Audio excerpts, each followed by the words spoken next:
The universe will respond to you being decisive. You don't need to get it right. You just need to start. And everything in your life that is no longer an energetic match must fall away. It must crumble. It falls apart. It has to fall apart because it doesn't match you anymore. Your job is not to be neutral. Your job is to be as you as possible. Embrace the female rage. Own it as a reflection of who you are.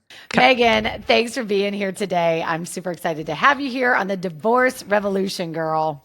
Amber, thanks for having me. I can't wait to dive into these topics. I was so excited when I decided that I was going to do a pivot with my podcast I was sharing with you before we hit record. My intention for doing really was just trying to figure out how could I support divorced women in a deeper way. And so that was so much of exactly why I just blindly reached out to you on Instagram. I was like, okay, girl, I love what you are doing. How can we get you on the show and let's share your insights with the listeners? Because one of the things that you talk about that is just has badass energy behind it and it fires me up is you talk about being the CEO of your divorce. Girl, what does that mean to be the CEO of your divorce and when you can adopt that mindset and just take on that title, how does it change your entire experience, even like during and even post-divorce? Okay, so first it means taking ownership over your experience, stepping into full ownership over all of it.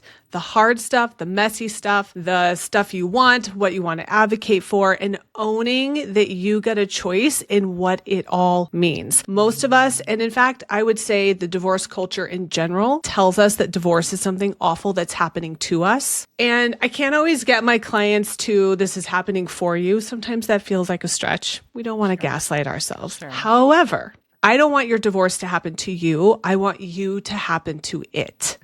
And when you approach it with that powerful mindset, you really do change the trajectory of not just the legal divorce outcome, but also what's possible for you afterwards. I mean, hell yes. And this is why I was so excited to have you on here, because I know for me, really stepping into that mindset is what changed the trajectory of my life. But for a lot of women though, that's hard especially when you are going through that extremely painful and traumatic experience. It's not like just because you sign the papers, that traumatic experience ends, right? I mean, like even post-divorce, it could be very, very painful. How do you start to get your clients to what are some simple steps that you guide your clients on to start to move from that place of, oh my gosh, why is this happening to me? I'm starting over to, okay, you know what? This is happening. And this is the mindset I was going to say that I had to start to adopt, which was, this is happening and I don't like it and it's uncomfortable and I am so broken and so brokenhearted over this. However, this can be the opportunity for me to now create a life that really feels good for me. But that can be really hard for people to get to that place. How do you take your clients on that journey, or maybe some of the first steps for them to get to move to that place? Yes, I think you hit the nail on the head. Actually, I call it emotional resilience. And the first step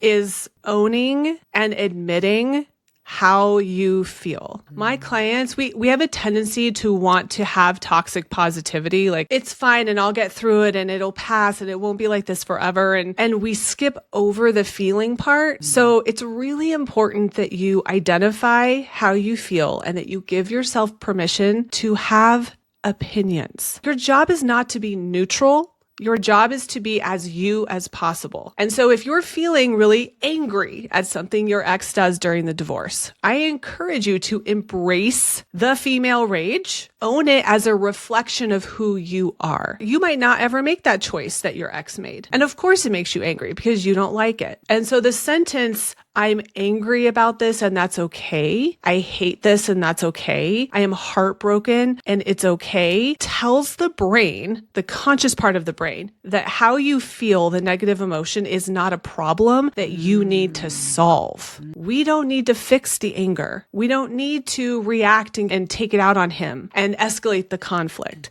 We just need to own how we feel, and then we can make a strategic decision about how we move forward, because we don't need anybody else to validate validate or see or fix our feelings. So own your opinion and be willing to feel any emotion. And really, you become the most powerful person in your life when you are willing to do that. I totally agree. I think that, I love that advice of not, because I'm guilty of it. My mom always says this to me. She's like, Amber, you're always saying like, it's like, I'll like go on a rant about something. And then I'm like, it's fine though. It's fine. I'm fine. It's fine. It's fine. And she's like, stop saying that. Like, it's not fine. You're really upset about this. And so I love this advice of just being like, it's okay to be like, you know what? I'm fucking so pissed off right now. I'm so fucking mad right now. I hate his guts.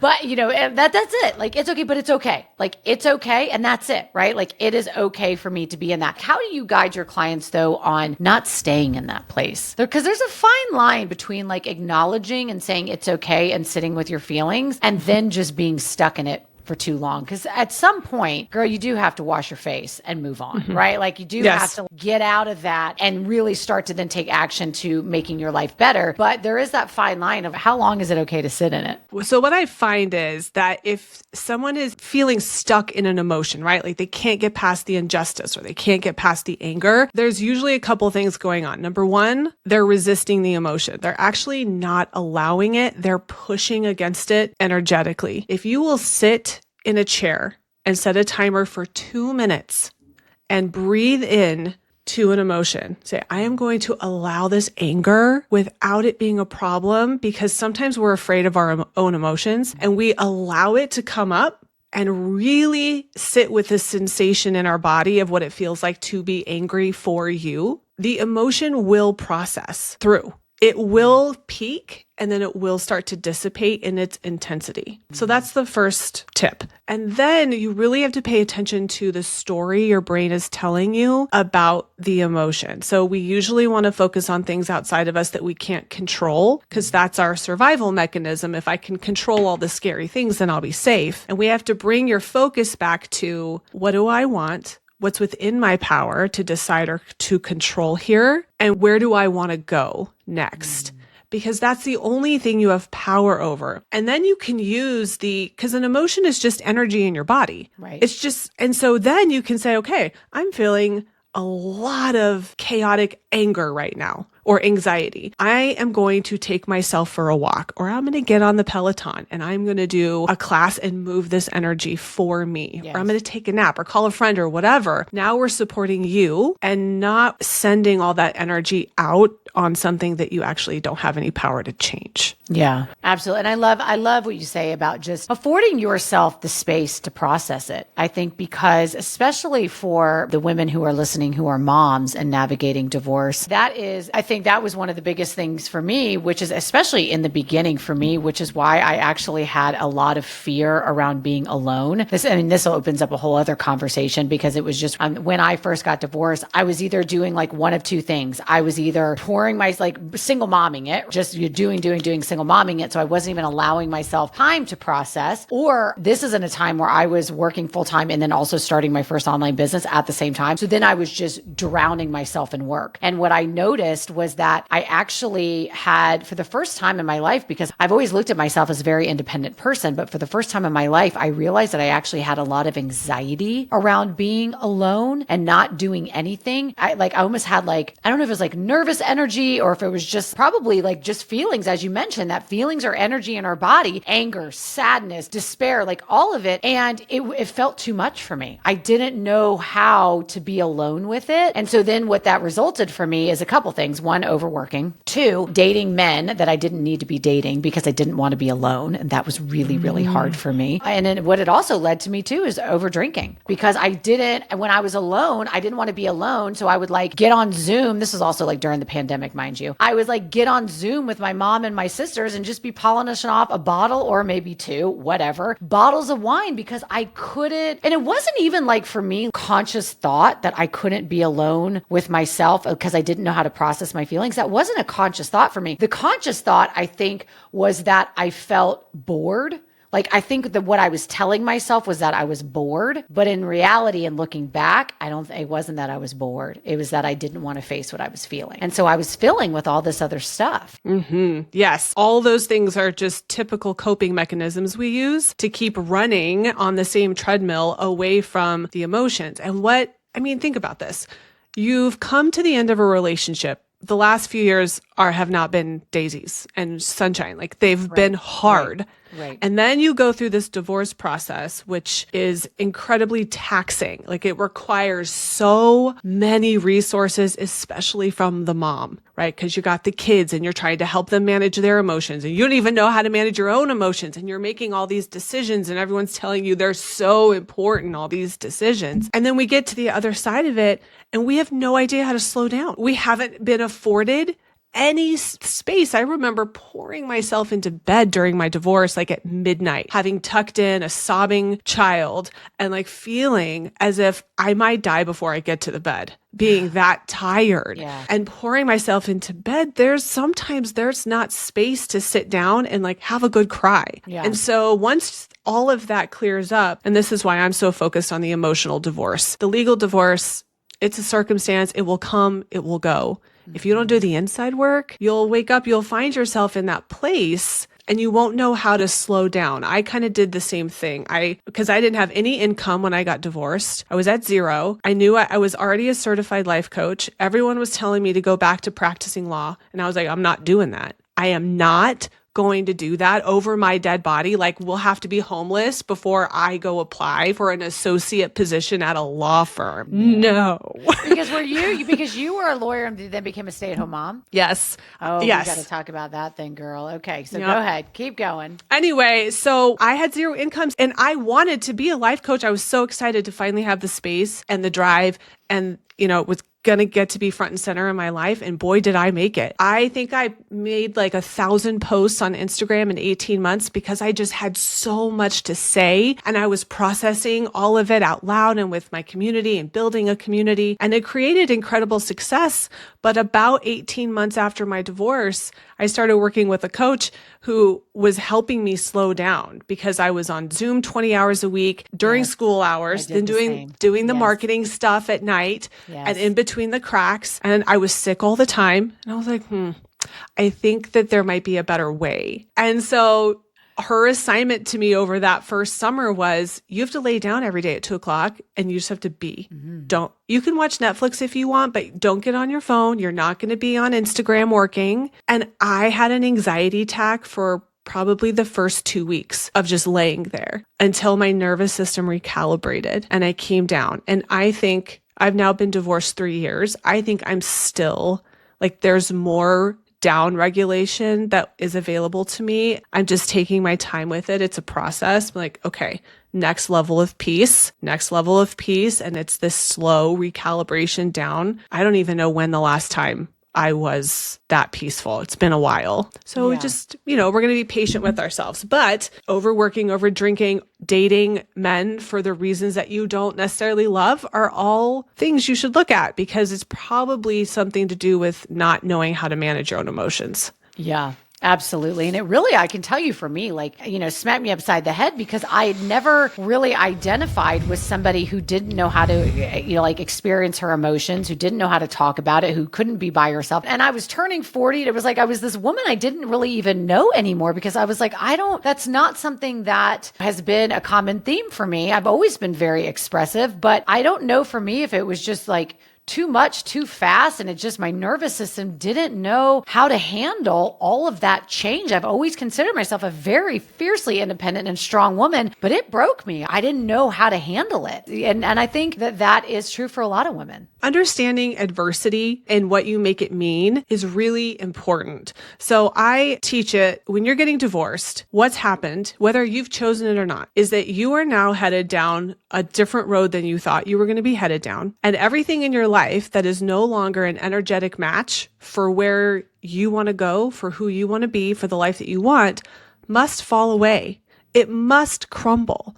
It falls apart. It has to fall apart because it doesn't match you anymore. And we think that something's going wrong when that's happening, when really it's a sign that everything is going right. We have to let all of that fall apart so that we can have space for the things that we want and for the things that are a match for who we're becoming. And when you look at it that way, it makes it easier to manage and navigate the hard days. Yes, absolutely. I want to go back to your journey as a stay-at-home mom, getting back into the workforce and deciding to start your online online coaching business. It's hilarious. And you probably know, like, you're my ideal, you back then would have been my ideal client, right? And so there's a lot of, yeah, because there's a lot of women out there that I think do have a story to tell. And I don't coach just women who want to get into the divorce space, but a lot of the women I coach are women that have gone through divorce and have gone through hell and back and now want to help other women navigate divorce. I think that that's very normal because I think, number one, as a coach, we best coach a previous version of ourselves, right? We know that. And I think that if you are one of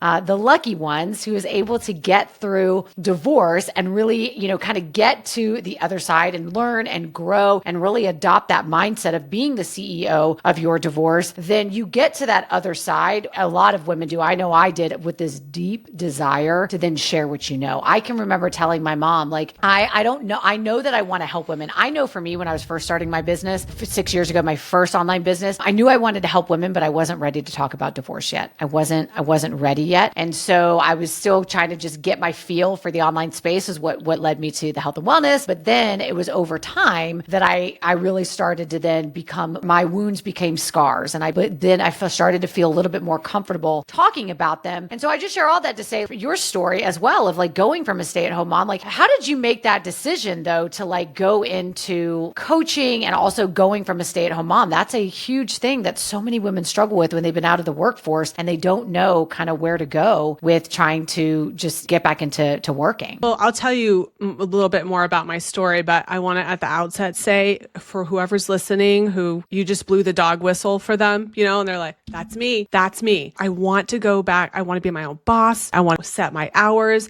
Like, people confuse me as a stay-at-home mom still, and I love it. But I'm like, I am a stay-at-home mom. I work out of my bedroom, right? Exactly. Yes. And so I want to tell those listeners that the most important thing you can do is be decisive. The universe will respond to you being decisive. You don't need to get it right. You just need to start. Try something. Do something, enroll in something, whatever it is, make a decision so that you can start collecting data and then make the next decision and the next decision and the next decision. Stop trying to get it right. So I was an attorney. 2006, I graduated. I practiced until 2010 when my first child was born, and I was on maternity leave and I was going to go back. But one day we were in the car and my husband at the time worked more hours than I did as an attorney in his job. And I knew he probably wasn't going to cut back. And I thought, who's going to raise this child? And I hated being an attorney. So that made it easy. I was like, there's my off ramp. I was going to say, I hated being married to one. So, you were married to one. I was married to one. I get it.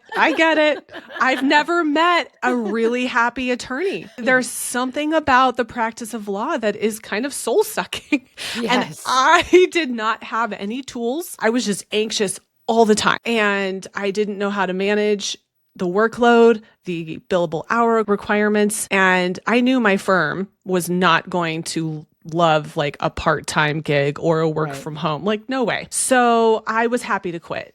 And by 2014, I'd had 3 kids. I was in network marketing for a while because I caught this entrepreneurial bug. And I found a community online of other like-minded women in the fitness space. And I thrived in that. I loved that so much. And after my 3rd child was born in 2014, I just could not find my way back to myself. I just couldn't make the same things I'd been doing before work for me again with 3 kids. All of a sudden, 3 kids had tipped me over the edge. I could not keep up with everything in my perfectionist type A. I mean, I made being a stay-at-home mom look like a corporate job. I had everything lined up, and all of a sudden it was just chaos all the time because I didn't know what to do with this 3rd child. And so I kept saying there's something wrong with me. And I don't know what the answer is, but I think I'll probably know it when I see it. And I found life coaching in 2018, and it just blew my mind immediately. And so as soon as I saw the opportunity to get certified as a life coach, I did that. So in 2019, I was certified, and I kept trying to start my business working with moms. Well, I did start it, and I would have a client here or there, but there just kept being these crises in my marriage and in my family. And so as soon as I would get some momentum in this business, something would pull my attention and energy away from it. So when we separated in the summer of 2021, everybody tells you, you better get a job immediately, reactivate that law license, and go get a job. And I was crystal clear. I was decisive. I was like, I refuse. I'm not there yet. If I get to that point where that becomes a necessity, I'll do whatever it takes. That's fine. But it will be because I'm on my way to this working. Just there's no other choice. And so my divorce moved very quickly. It was done in 6 months, and it was my full-time job, just processing my emotions, using the tools that I'd had through certification and supporting myself and being very decisive. I put the tunnel vision. I muted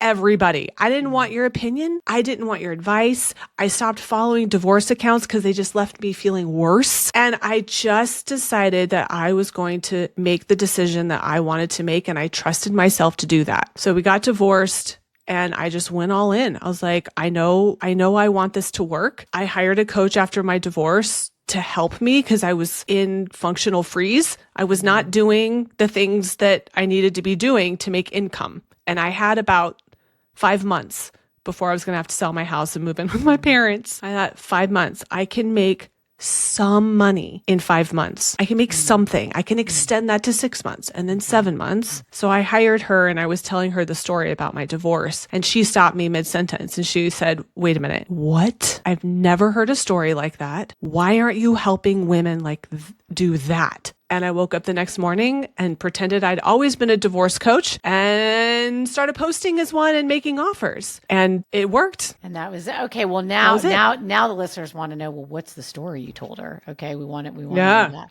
Yeah, what's the story? Can you share that? Are you comfortable sharing that? Yes. Yeah. I separated from my ex. I initiated it. And I was on a call with a therapist who I'd been seeing for years, a family therapist. She was connected to our family therapist, and then she was working with me individually. And she was shocked that I'd finally had this conversation with him. And we spent the whole hour making my survival plan. Okay. How was I going to survive? Because the next year was going to be hell.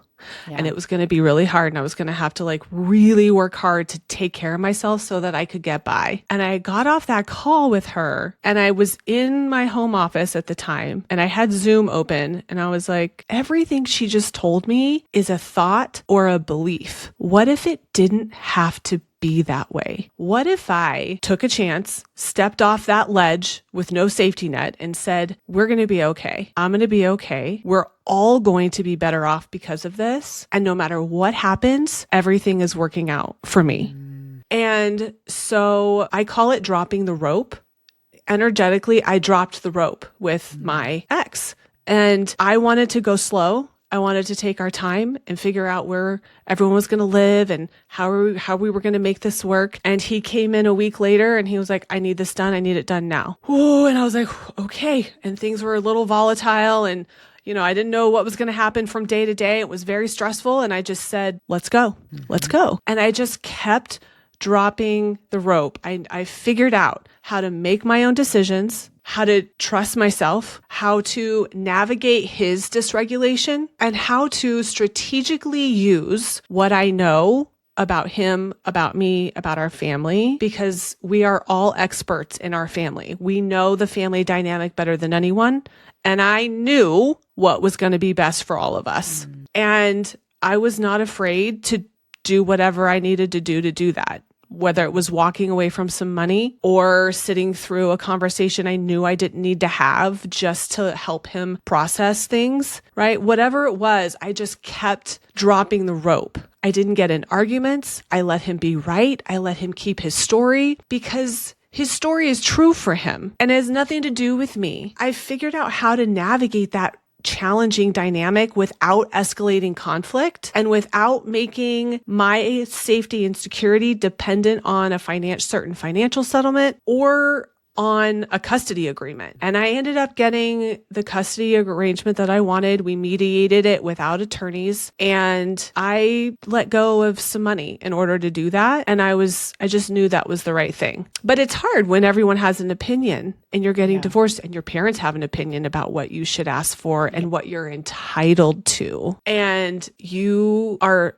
the people and the women I work with, I'm guessing you too, we're so trustworthy. We want what's best for everybody. I've never had a client who wants to take advantage of the system or try to take something that's not fairly or rightly hers, or who wants a custody arrangement that's not in the best interests of usually everybody, but certainly the kids. And so if we can just trust ourselves and drown out the noise of other people's opinions, it makes the process so much clearer and simpler. The hard part is navigating your emotional experience of it, because I'm still human and I get mad and I get anxious and I worry. And knowing how to manage all of that makes a huge difference. And so anyway, it was a very cheap divorce by most standards. It was very fast, and it set me up to then go do the thing and create the life that I wanted. And 3 years later, I just keep doing that. And I just rinse and repeat the process over and over again. I absolutely love that. One of the things, though, that I would like you to speak a little bit to, though, is because as I'm listening to your story, I imagine what may be coming up for some of the listeners who are listening to this is they may be thinking, okay, Meagan, well, yeah, it was easy for you as a stay-at-home mom to go out and start your coaching business because guess what? You had a law degree to fall back on. That's pretty much a 6-figure income at any time for you to go in and fall back on. And so although that's not necessarily a fair evaluation of your situation, I'm just saying, that that's probably what a lot of women think. So I'm curious, what advice or clients that you have that are maybe have financial stress, they want to become financially independent, whether that they are a stay-at-home mom or they're just going from 2 incomes to 1 like I did. What advice do you give that woman to bet on herself, or where to start, or what to do, or how to go about that? Because I know one of the things you coach on is helping women with money fears and helping women to become a little bit more financially stable. And that for me is yes, I love helping women to create their online coaching businesses, but my real underlying mission is because I always want women to have their own damn money. Always. I want women to always make their own damn money and never be stuck in a situation because they are reliant on somebody else financially. That fires me the hell up. So this is a really hot topic, and I think one that really stresses. You guys can see I'm getting all red when I talk about it because it really lights me up to talk about it. But so I'm curious, for maybe that woman who doesn't have the law degree to fall back on, what advice do you give her about steps to take to becoming financially stable? Number one, you've got to change your relationship to money. I'm also so fired up about this because when you become your own guarantee, when you insource your safety and security, when you know that you are the one that creates the resources in your life, we're not waiting for anybody else. We're not at the mercy of money. Yes. Money loves you. Money wants to be in your presence. Money wants to come into your life. You have to go first and change your relationship to money. Even if you think you don't have any right now, maybe factually you don't have any right now. So what? Here we are. Now what? What's the way forward? Number one, change the way you're relating to money. How do you think about it? How do you feel about it? Because that really matters. Wealth is an inside out job. I've worked with clients who have millions of dollars who live in fear and terror that they're not going to have enough. Money is a neutral circumstance. Don't give your power away to it. It's okay if you feel scarce and you're worried that you don't have enough, but you have to unpack how to manage that so that it supports where you want to go. So that's the first thing. Do that. Find someone to do that work with. Real quick though, before we get to number 2, I'm just curious that when you say to unpack it a little bit, can you just elaborate? Because here's the thing. Yes. I just know sometimes when we talk about mindset shifts and relationships and all of this, sometimes it just, when you're stuck in it though, and you've just overdrafted your bank account, or you're one expense away from feeling like you're broke, God, to try and explore your relationship to money. And just, it's almost like it feels like it's a pipe dream. It's okay, yes. I get it. But literally I'm looking at my bank account, I have no freaking money. I'm stressed out as hell. Okay. If that is you, we have a listener that's on to my last dollar, what do I do? You're right. The first step is not to unpack your relationship to money. The first step is to freaking go figure out how to get a job. Yes, girl. Get resourceful. Get scrappy. Yes. Get scrappy. Step into that ownership. Be look, here I am. I don't love it. I don't know what got me here quite yet. And one day maybe I'll understand it. But for right now, I need to triage this. Yes. So I don't care if you have to go get a job at Starbucks or at a whatever at a gym or whatever you can do.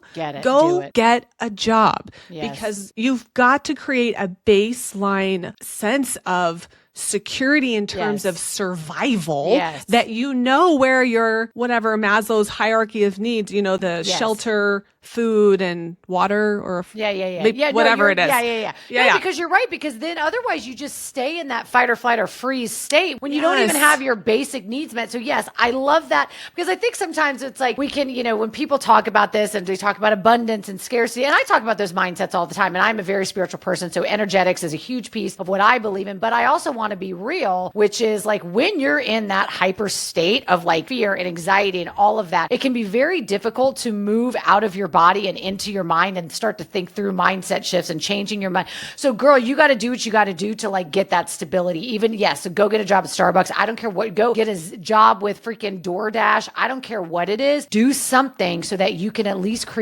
borrow if you need to borrow money. I was just at a podcast interview with an incredible, coach, and she was talking about how for the first time in her life, when she was kind of hitting rock bottom, she had never considered borrowing money from somebody. And she thought, you know what, like if I was ever going to do this, like now is the time. So just maybe move money to a low interest credit card, like whatever it is, just like or no interest credit card, like just get scrappy, figure it out. Like you can figure it out. Yes. Yeah. And everybody listening to this has a lot of evidence from their past that they figure their shit out. Yes. Yes. Duh. You can do this. I mean, if you're a mom, then that's just, and you figure shit out all the time. You are a problem solver if you are a mom. So girl, you got this. Yes. And we live in so much fear of the worst case scenario. But what I find is that when we're actually faced with the worst case scenario, we're like at our best.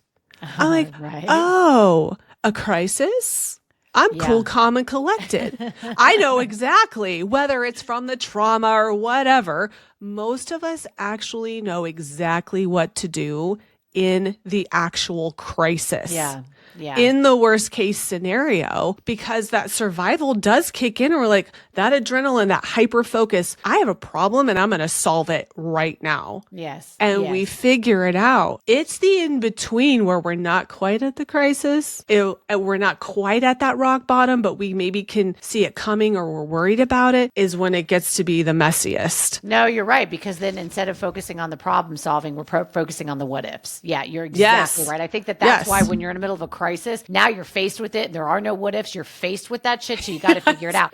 You're right. It's that the purgatory is the in between. Right. It's because you're so worried about the what ifs. Okay. So really like ground zero is like get scrappy. Then step one is change your relationship with money. Okay. And then you were moving on to step two before I interrupted. Go ahead. Yeah. I don't remember what else I was going to say. That's okay. Those are actually the first perfect two steps. It might have been something. I think maybe it was related to like, you spend so much time worrying about the worst case scenario when really that's where you thrive. So you can just like stop it. You can stop worrying about that, because if it were to happen, you would rise to the occasion. So let's figure out instead, let's focus our brain on where we want to go. So the vision-based decision making. That's what I was going to say. When we're making decisions in the context of our divorce, most people are like, the goal here is to get divorced. But that is so short-sighted. You're not getting divorced just to get divorced. We want to get divorced within the context of this vision you have for your future.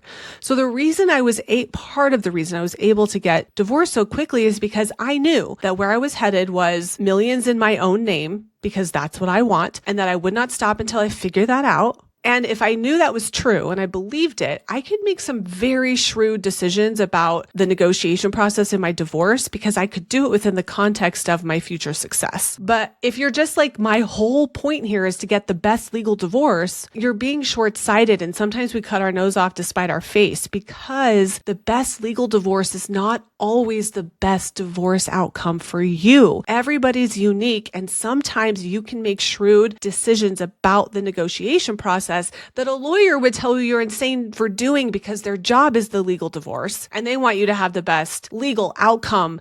But what is it costing you in time? What's it costing you in energy and anxiety? What is it costing you in lost opportunity in terms of what's on the other side of it, where you're missing out because you're mired in this? And so being able to make decisions within the context of where you're going is a skill set that will serve you not just during your divorce, but also afterwards. And it will allow you to take, quote, risks that you might not otherwise be willing or able to take because you understand that the payoff on the other side, the acceleration of the thing that you want, is worth it. Absolutely. And I think it's so true. Like when you think about having kind of that bigger picture mindset, I think, especially when you're navigating divorce, is so important because good God, this is how I never understood. And thank God I didn't have to deal with this. I never understood hearing people who are in court battles for 7 years, 10 years. It's just wild to me. And I think sometimes I'm not blaming either party that they're being short-sighted. I'm not trying to make judgments on that. I'm just saying that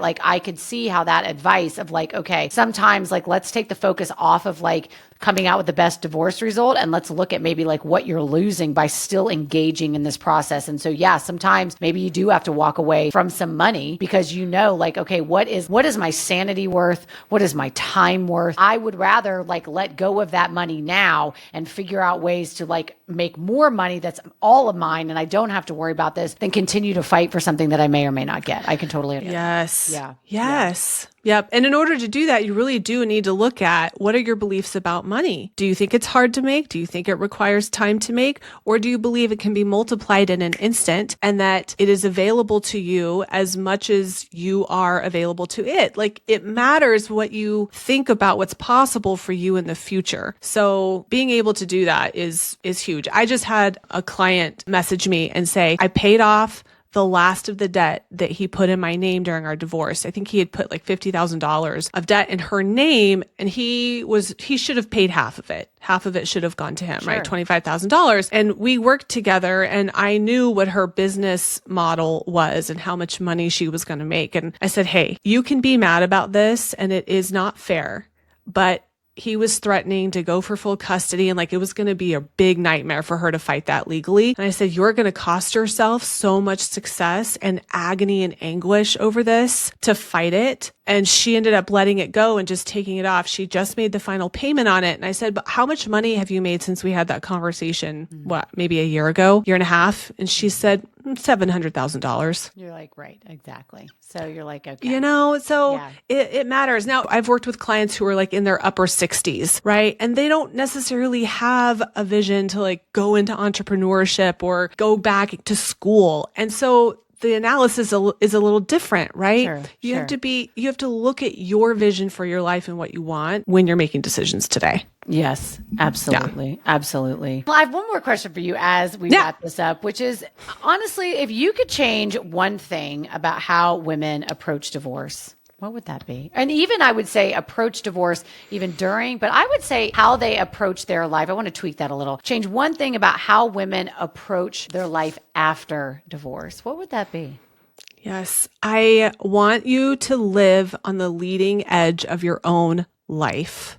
Be in the arena of your life. And Brene Brown maybe said that, quoting Roosevelt or something. Get in the arena of your life. The tendency after divorce is to kind of shrink back, be okay, I've just been through this really traumatic thing and now I have to I need to heal and I need to recover. And we get back into very familiar patterns and habits of playing small, taking what we can get, settling for little things.